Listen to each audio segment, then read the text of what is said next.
I will welcome our next speaker, Kate Lindsay. Kate's Senior Vice President and Chief Sustainability Officer at the Forest Products Association of Canada, or FPAC. Kate's responsible for working with FPAC members to advance the industry's position on key legislative files and environmental leadership, including climate action, sustainability, adaptation and resilience, species at risk, and biodiversity conservation. Prior to this role, Kate was VP of Sustainability and Environmental Partnerships and Director of Conservation Biology. Kate has been selected to participate in formal advisory roles to the federal government, including as co-lead of the Species at Risk Advisory Committee, SARAC, and a member of the Pathway to Target 1 National Advisory Panel. Today, Kate will present Forest Sector Solutions, Navigating the Road Ahead. Quite honored to have Kate. Such a great speaker and looking forward to your talk. Thank you so much, Kate. Let's welcome Kate.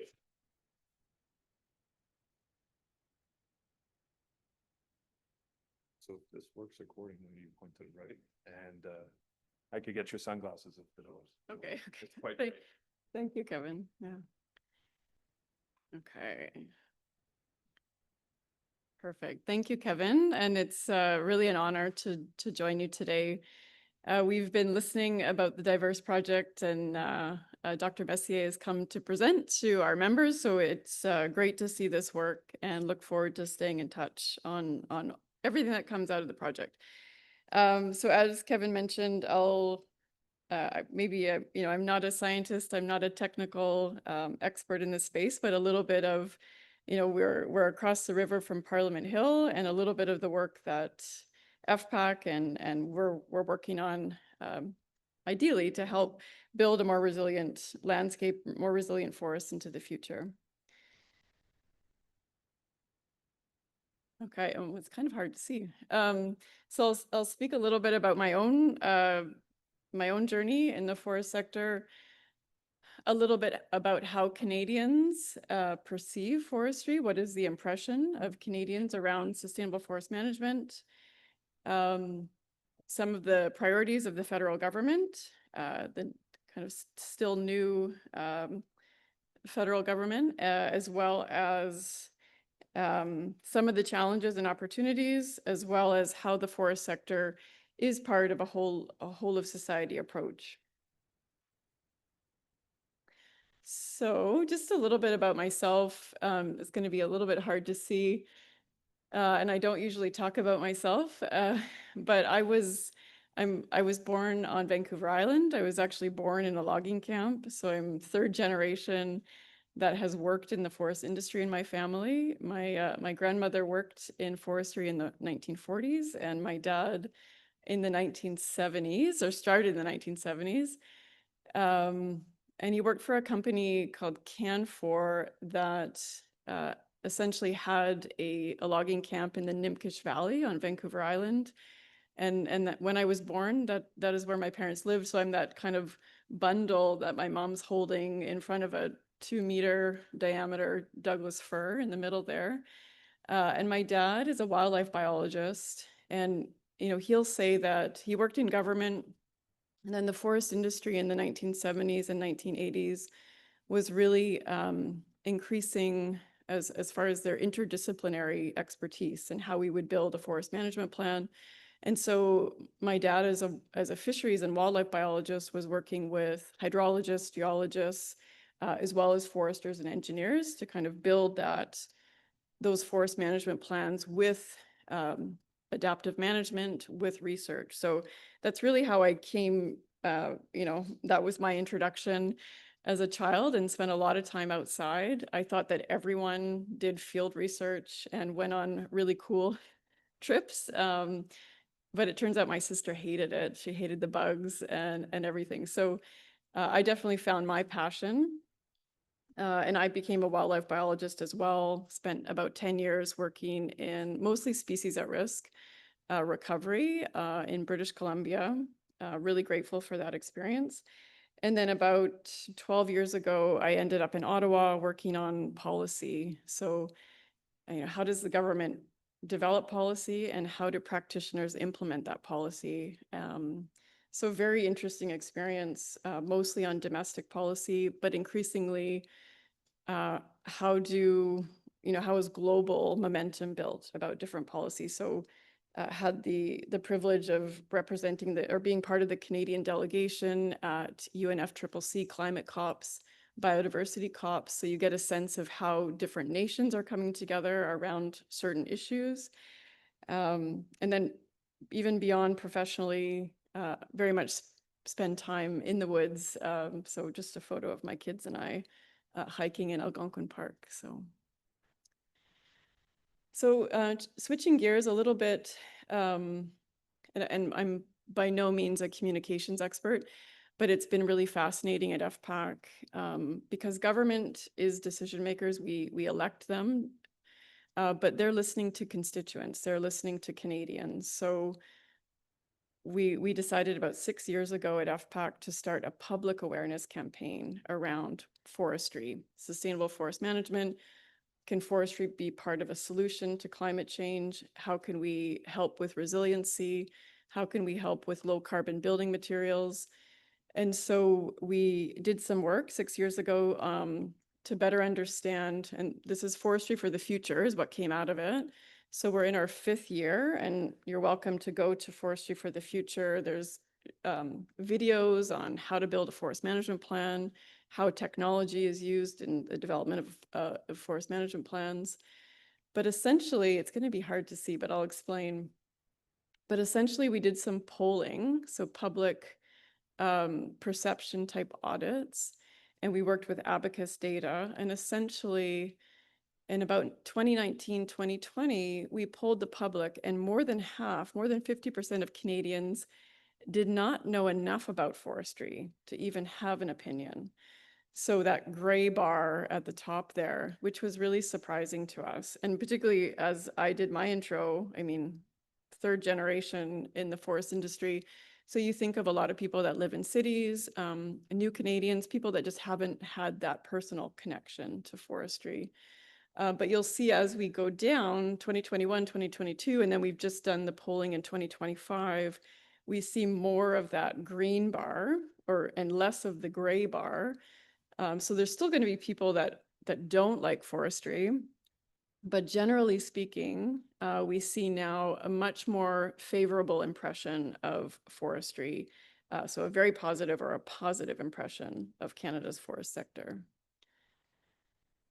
And then again, it's hard to see, but we ask, okay, how do Canadians feel about other sectors? So unsurprisingly, Canadian farmers always come out on top.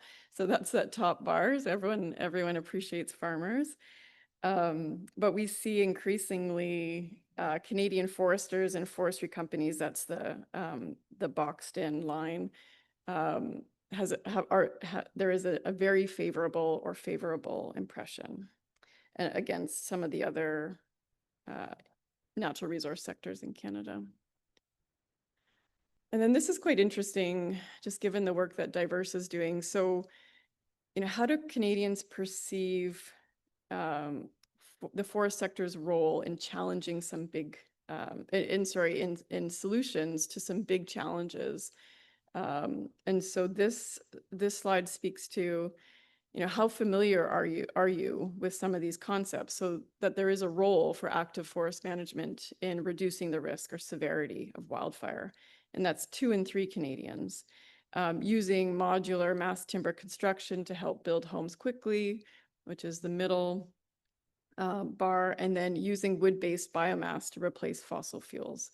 So just to give you a sense, and this was this year, so 2 in 3 Canadians are starting to see a role for forestry in wildfire mitigation. So shifting to government priorities, and this is all very recent. So right now we know that the federal government is very focused on trade and competitiveness, as well as housing, which I'll get to. We have unfortunately become quite reliant on the US market for Canadian forest products, in particular lumber.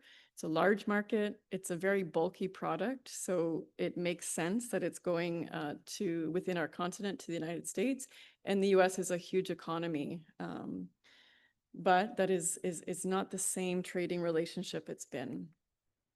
So I won't get into all the details, but most of you will be familiar that we've already been in a dispute on softwood lumber since 2016, and then there's been various lumber disputes prior to that. And so we were already, Canadian softwood lumber was already paying a combined duty rate of 35%. And then just in October, the President Trump, decided to use Section 232 under the Trade Act, so that Canadian lumber is posing a threat to national security in the US. So he's put on an extra 10% tariff. So if you stack the duties and the tariff, we're now upwards of 45% above costs. And the duties are a little bit different in that they're held in the US Treasury. So right now, $10 billion is being held in the US Treasury, which is essentially duties that Canadian companies have paid into that. In the past, these disputes have been reconciled through WTO, World Trade Organization. Mr. Trump is not a fan of using WTO, and so it's very difficult to determine if the current dispute will be resolved. In the past, 70–80% of those duties have flown back or have gone back to Canada once because WTO is sided in Canada's favor in the last 4 disputes. So it's a very challenging situation. And I say this just, it is reality, but when you're talking to your partners and those in the forest sector, it's a very challenging situation right now.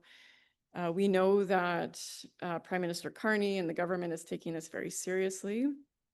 And just last week, they were in Washington, and it looked like they were making some progress on steel and aluminum and energy.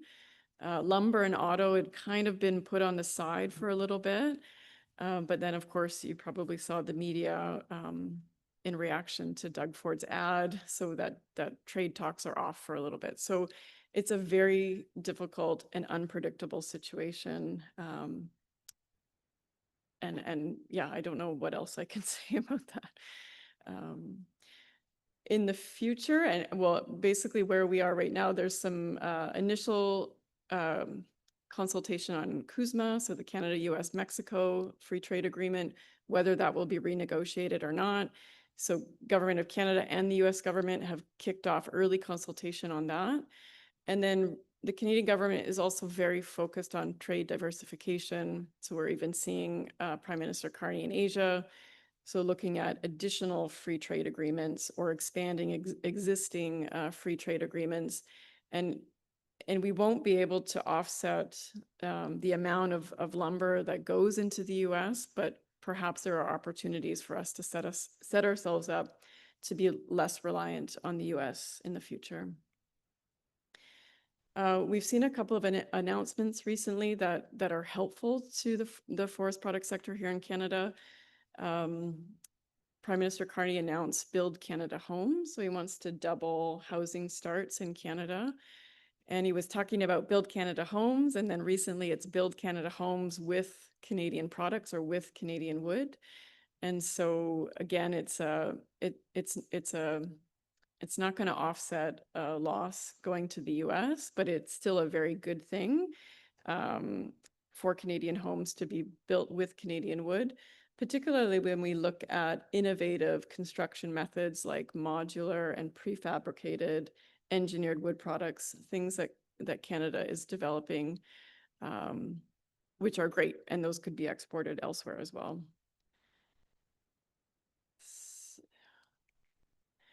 And just to give you a sense, in Ottawa, we're meeting with members of Parliament and Senate, and we presented the House of Commons Standing Committee. But this is really cool. Just recently, we've kind of relaunched, or we've asked the government to relaunch a parliamentary forestry caucus. So this is across parties, and essentially, and we met just 3 weeks ago for the first time. So members of the NDP, Bloc Québécois, Conservative Party, Liberal Party were all there. And they essentially check their partisanship at the door when they come in. And these members of parliament have forest forestry in their ridings or have mills or facilities in their ridings. And so they're really interested to learn and understand the challenges and understand what some of the solutions are. And then what can they do within the House of Commons, within policy making, to support that kind of innovative future forest sector. So just good to be aware of. It might be an opportunity in the future for Diverse actually to come present to this caucus, because they're really an interesting group of individuals, and they want to be working together. This is not new for you guys, but we often need to remind the federal government and government decision makers that the Canada's forest product sector is very integrated, and it really is this bioeconomy opportunity. You'll know what goes into a forest management plan, but really that all parts of that tree are being used as much as possible. So going into building materials, residuals going into pulp and paper mills, other residuals going into combined heat and power, creating green electricity that goes back onto the grid. And then this increasing innovation around biorefinery and bio-based materials that really can go into adhesives, biochemicals, bioplastics. So a lot of opportunity to replace what would be made with fossil fuels. But when a sawmill goes down, like we're seeing some curtailments, then they have these, that pulp mill that was relying on those residuals doesn't have that anymore. They have to go farther afield for those residuals. So it's very disruptive to the entire integrated network. And then also, as far as this term won't be new to you, but it really is starting to be that umbrella term of how we talk about things that can be done to help the forest be more resilient in the future, as well as playing a mitigating role, as well as providing ecosystem functions, so that climate smart forestry lens. And when we talk about how does this information get kind of applied on the ground, there are a couple of opportunities. So in particular, forest certification in Canada, Canada continues to have upwards of 80% of our managed forests are certified. And when a standard, and I'll use SFI as the example, brought in a climate smart forestry indicator in their last standard revision. And then it's a little bit of a mainstreaming tool where you have now 100 million hectares of forest in Canada, and you have some demand for information around forest change, vulnerability assessments. I think a lot of the work that's coming out of Diverse, and you have a number of forest management teams that want to build that into their forest management plan, because their certification standard is asking them to do that. So it's a good opportunity on mainstreaming new information into sustainable forestry in Canada. Also, we talk about Indigenous reconciliation, and we talk about economic reconciliation. And so, this 10% number is actually outdated now. But it is really hopeful to see the amount of tenure in Canada that now is directly held by Indigenous peoples. We see large co-management agreements. We see limited partnerships, joint ventures. And then, for instance, Meadow Lake Tribal Council, a wholly owned, largest sawmill, Indigenous owned sawmill in North America, there in Saskatchewan. So just lots of opportunities. Indigenous peoples are very much part of Canada's forest sector. And something I wanted to just touch on, there's a lot of discussion about wildfire these days, and whether the federal government should have a national wildfire fighting brigade, or, we'll see what happens. The federal budget comes out November 4th. So waiting to see if there'll be a little bit more funding around wildfire. But NRCan, Natural Resources Canada, recently launched a Wildfire Resilient Futures initiative. And they created, or they asked for applications for a new center of excellence around wildfire resilience in Canada. And essentially we were approached. So you see FPAC, you see FP Innovations, Thompson Rivers University, First Nations Indigenous Fire Council, the Institute for Catastrophic Loss Reduction, and SIFC. But essentially, we've come together to create a new not-for-profit. And this new not-for-profit is called the Wildfire Resilience Consortium of Canada, WRCC. And we were the successful recipient of the new Center of Excellence. So a new kind of 5-year, kind of 11.7 million over 4 years, I believe. And not to duplicate efforts that are happening out there, but really it is, when we talk about whole of society, it really means bringing partners together. I see a lot of similarities in the objectives of diverse, which is great. But the kind of the users of information and new information, and those that can provide new information and new knowledge or have existing knowledge. And so how do we connect the dots moving forward? So WRCC officially launched a month ago in Kamloops at TRU, and FPAC is very much a part of this new initiative. It will be set up with regional coordinators. So we just hired an executive director. We'll have regional coordinators along eco-zones in Canada, and there'll be that coordinator working with local partners. And then we also have, again, you're very welcome to check out our website because all of this information is there, WRCC. But there's 3 main cores: the Indigenous Stewardship Core, or Indigenous Fire Stewardship Core, Knowledge Mobilization Core, and Technology and Innovation. And then we've yet to launch, but there'll be 6 communities of practice. FPAC in particular will be quite active in the adaptive forest management, as well as the policy and practice. So what are those policies needed to enable implementation of what comes out of this? So I see some similarities with working with diverse and seeing where there's opportunities to enable resilience on the landscape through policy. And just last slide, you know, I do think there's a lot of expertise and knowledge out there. I'll give a wildfire example, but we tend to work in silos, whether it's forest management, emergency preparedness, wildfire management. And so we're being quite deliberate, and I just was chatting with Madeline. Diverse is being quite deliberate about working to avoid silo, because that's the way I think we tend to work sometimes.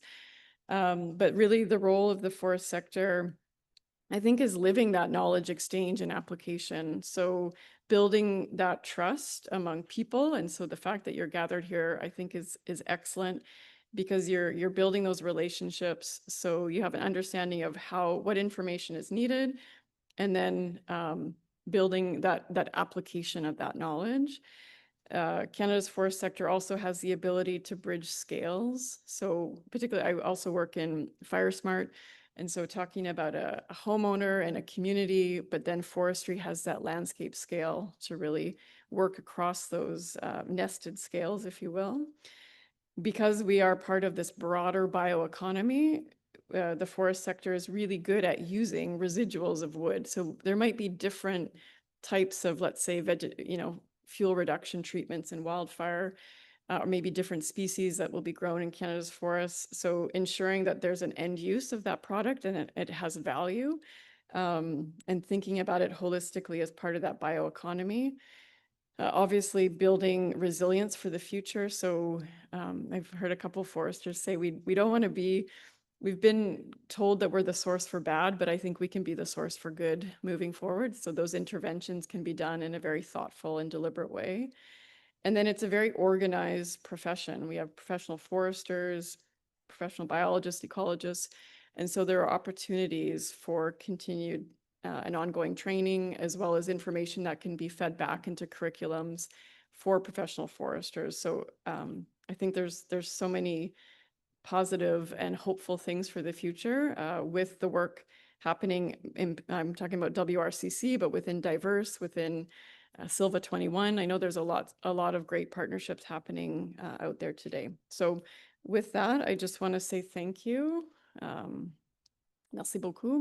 My French is not great, so appreciate the opportunity to speak in English, and thank you so much, Kevin. Yeah. Yeah.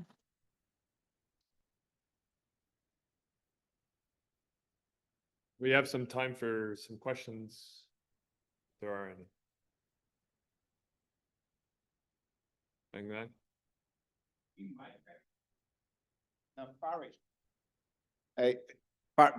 First, the sector, the industry I'm talking about here, we really lose to, let's just give an example. Those chairs supposed to be wooden, okay? But now all replaced by plastic. We lose the market, basically. Really lose the economy.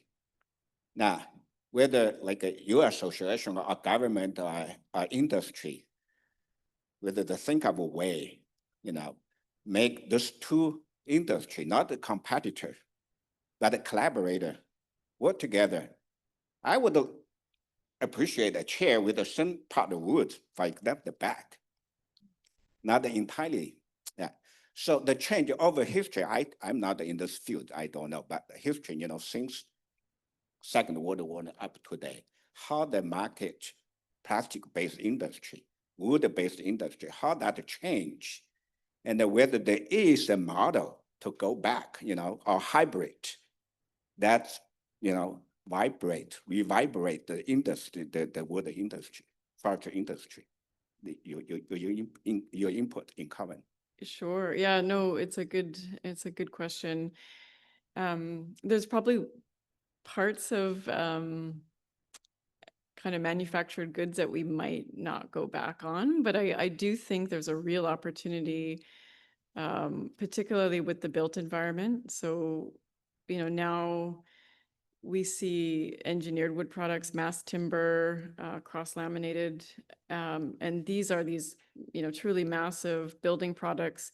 Or actually, I was at a friend's house that's building right now, and the ability to have this essentially factory built components of a home that can then go, they delivered on site, the precision is there, and they can go up like Lego blocks, and they have a lower embodied carbon than alternatives. They go up very quickly. And these wooden products store carbon too, right? So there needs to be procurement policies at different levels of government to value maybe what's on your balanced budget sheet, but maybe some of those other values like your embodied carbon balance sheet. And so I think then you start to see people purchasing home, contractors choosing to build with wood, let's say, instead of concrete or steel, or maybe more hybrid systems. And then when the demand is there, then we are seeing changes. We're seeing, a company called Mercer, who's a pulp and paper company, but they're getting into the mass timber business. So in Canada, we're going to start producing those materials. Element 5, Nordic Structures, we see if the demand is there, then the supply will come. So that's great to see.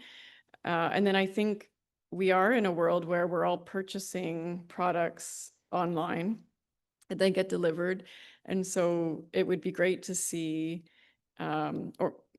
when you unbox something, that it's all paper material, right? And we're seeing that. I think society is sending those signals.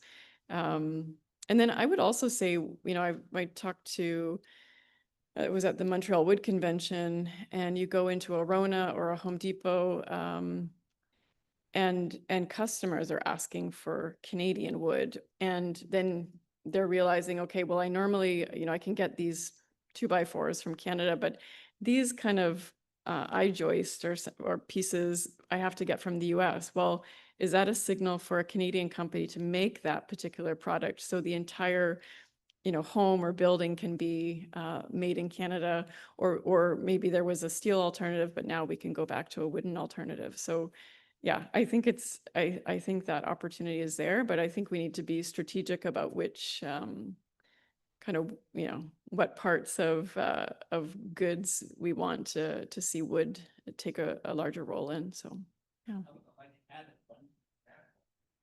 Here, Johnny Beckcompt from Switzerland. He and I went to China. we visit a toy factory. All the toy that they made, all wood entirely. And they told us, they sold the wood, the toys, all of the world. They have like a market, wood toy market, share like more than half. Yeah. At that moment, I thought, why we wouldn't do that, you know? Yeah. Yeah, no, great to see. And there's other countries to learn from for sure. Yeah. Thank you. Yeah. Thanks.